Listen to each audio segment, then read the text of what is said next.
전미예수님, 사랑하는 형제 자매 여러분 안녕하십니까? 사순 제4주일입니다. 우리는 사순절 기간에 특별히 주님의 순환을 자주 묵상하면서 우리의 죄를 돌아보게 됩니다. 우리를 위해 십자가 위에서 죽으시고 부활하신 예수님은 우리 가운데 계십니다. 부활하신 예수님께서 제자들을 만나시는 장면을 잠시 돌아봅시다. 예수님께서 붙들려 가시자 도망가고 흩어졌던 제자들이 주님께서 부활하셨다는 소식을 듣고 다시 모여서 주님을 만난 제자들의 증언을 듣고 기뻐합니다. 그런데 이 토마 사도는 도무지 사도들의 말을 받아들이지 않습니다. 그는 자기가 직접 예수님을 만나서 그분의 상처에 손을 넣어보지 않고는 결코 믿지 못하겠다고 말합니다. 그뒤 예수님께서 다시 나타나시어 토마에게 당신 몸의 상처에 손을 넣어보라고 말씀하십니다. 토마 사도는 예수님의 상처에 손을 넣지 않아도 그분의 시선과 음성만으로도 부활하신 예수님이라는 것을 알고 저의 주님, 저의 하느님이라고 외칩니다. 부활하신 예수님께서는 이렇게 십자가의 상처를 그대로 간직하고 계십니다.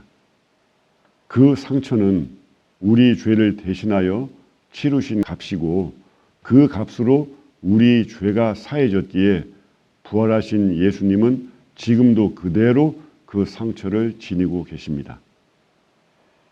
우리가 주님을 만나면 그 상처가 치른 속죄의 힘이 우리에게 그대로 전달됩니다. 형제 자매님들 모두 기도와 말씀 그리고 가난한 이웃을 위한 사랑의 봉사를 꾸준히 하면서 바로 이 주님을 만나시기를 바랍니다.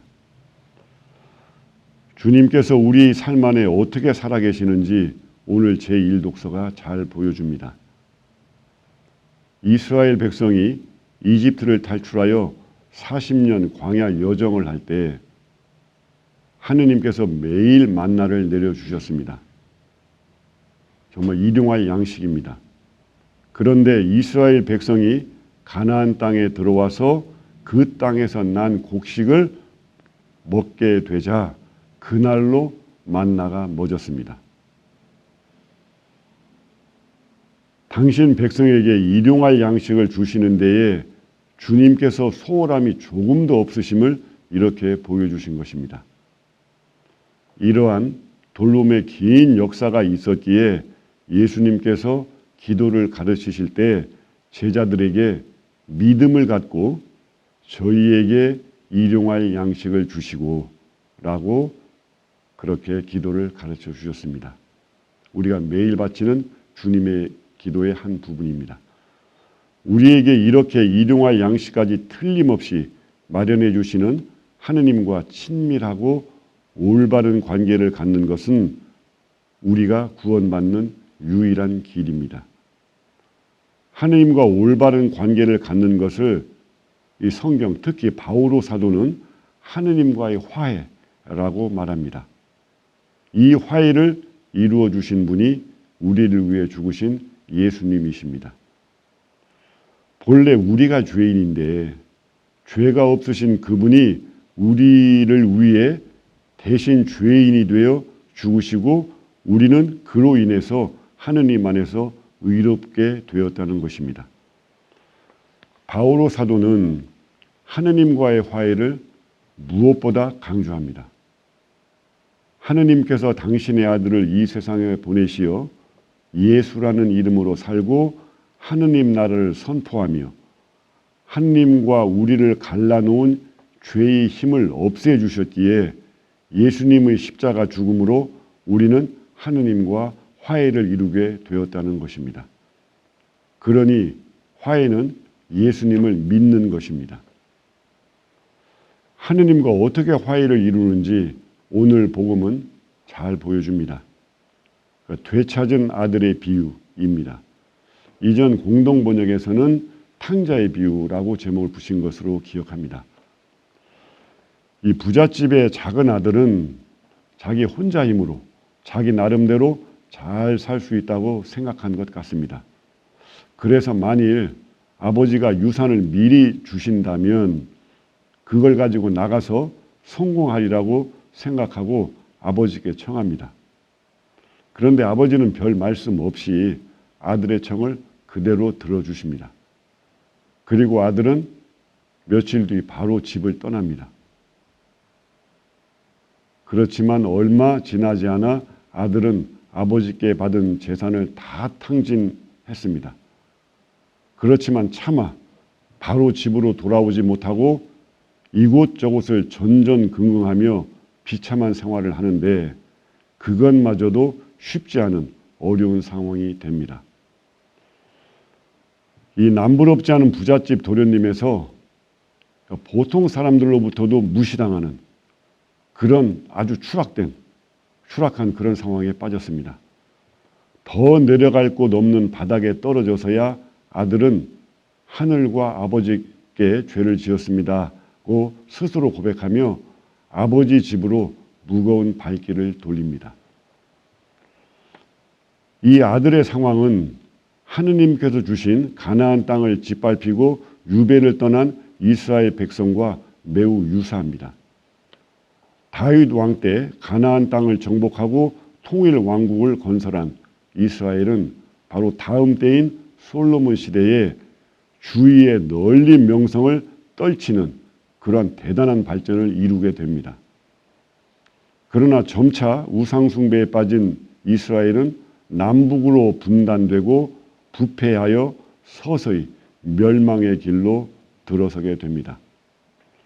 많은 예언자들이 이대로 가면 나라가 멸망하고 남의 나라에 끌려가 비참한 유배 생활을 하게 될 것이라고 예고했지만 이스라엘은 돌아서지 않았습니다.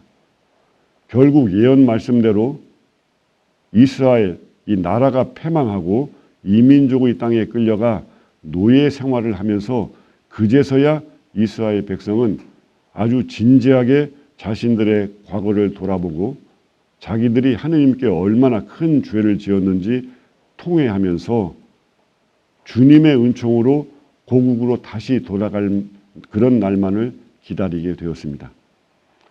그런데 사실 하느님께서는 이 유배를 예고하실 때 이미 유배지의 고통에서라도 하느님 안에 충실히 남은 자들은 후에 다시 약속의 땅으로 돌아오게 해 주실 것이라는 그러한 약속도 해 주셨습니다. 모든 것을 다 잃고 유배지에 끌려가 비참한 생활을 하는 가장 밑바닥까지 떨어져서야 그들은 하느님을 찾았던 것입니다. 하느님께서는 이 시간까지도 준비하고 계셨습니다. 오늘 복음의 작은 아들도 그랬습니다. 제 멋대로 한껏 멋지게 살아보리라고 아버지 집을 떠났다가 모든 것을 잃고 아버지 집으로 돌아오는데 아버지는 언덕 위에서 아주 멀리 무거운 걸음으로 다가오는 아들을 기다리고 계셨습니다. 아버지는 매일 그렇게 기다리고 계셨습니다. 바오로 사도는 우리에게 하느님과 화해하라고 힘주어 말합니다.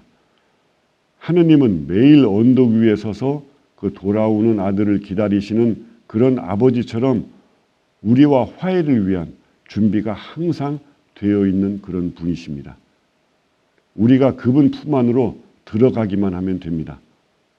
예수님이 그 화해의 문입니다.